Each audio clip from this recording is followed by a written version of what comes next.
मैं और मेरा दोस्त एक बार ड्राइव निकले थे और वो अचानक एक सिग्नल पे रुका। सिग्नल 120 सेकंड का था।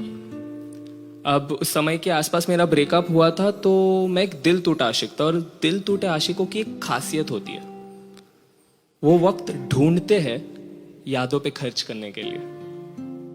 वो 120 सेकंड मेरा वही वक्त था जो मैंने इस कदर खर्च किया है कि पहले 5 सेकंड ऐसे बीते कि मन कह रहा था उसके बारे में मत सोचना, क्योंकि इतनी मुश्किल से तो उसे भुलाने की कोशिश कर रहे हैं। फिर अगले 10 सेकंड मन ने कह दिया कि एक काम कर, सोच ले। वो क्या था ना कि अंजाम ने दुख दिया है, वरना यादें तो प्यारी है। तो अगले 60 सेकंड बिल्कुल पूरे रिलेशनशिप का एक रिवाइंड थे कि कैसे हमारी मुलाकात हुई, बातें शुरू हुई। मैंने चिट्ठी लिखकर अपने प्यार का इजहार किया था, उसने इनकार कर दिया था। मैं जब दुखी होकर चल के जा रहा था तो उसने हाथ थामकर मुझे कहा कि सुनो, मजाक कर रही थी, मुझे भी इकरार है।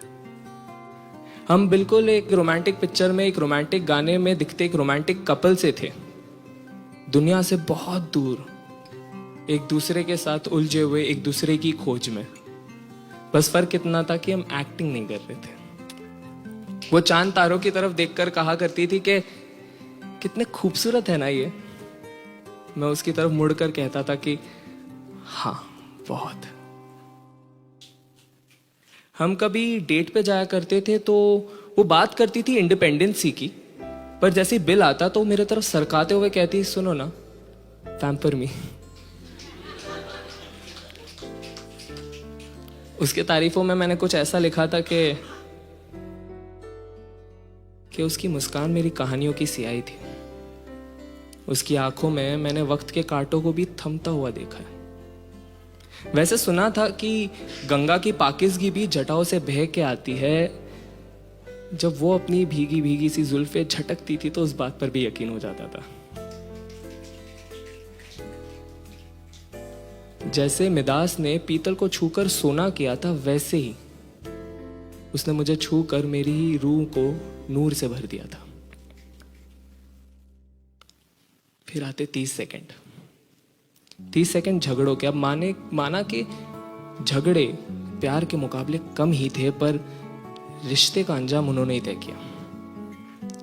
झगड़े ऐसे जो बिल्कुल बेफिजूल से थे, जो सुलझाए जा सकते थे पर सुलझाए नहीं गए।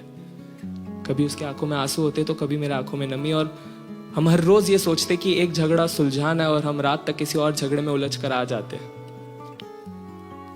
फिर आए 10 सेकंड। 10 सेकंड हम एक कमरे में थे जो बंद था, कि मानो उसकी खिड़की दरवाजे भी आज कह रही हो कि आज ये रिश्ता दम घोटने वाला है। और फिर उसने कहा कि चलो ना, खत्म करते, चलो ना, खत्म करते। आखिरी के 5 सेकंड मानो पूरा कमरा मुझसे पूछ रहा हो कि अब तू तो कुछ बोल, इस कमरे की चुप्पी तो तोड़। पर दिमाग में एक आवाज सी चल रही थी, चलो ना, खत्म करते, चलो ना, खत्म करते। और वो वक्त बीत गया। अजीब होता है जुदाई का गम। उसे खोने के बाद भी उसे खोने का डर लिए घूमता हूं। वो सिग्नल जैसे ही ग्रीन हुआ, मेरा दोस्त बस गाड़ी भगाने ही वाला था कि मैंने उसे कहा कि रुक जा, 120 सेकंड की जरूरत है मुझे। जवाब देना बाकी रह गया था।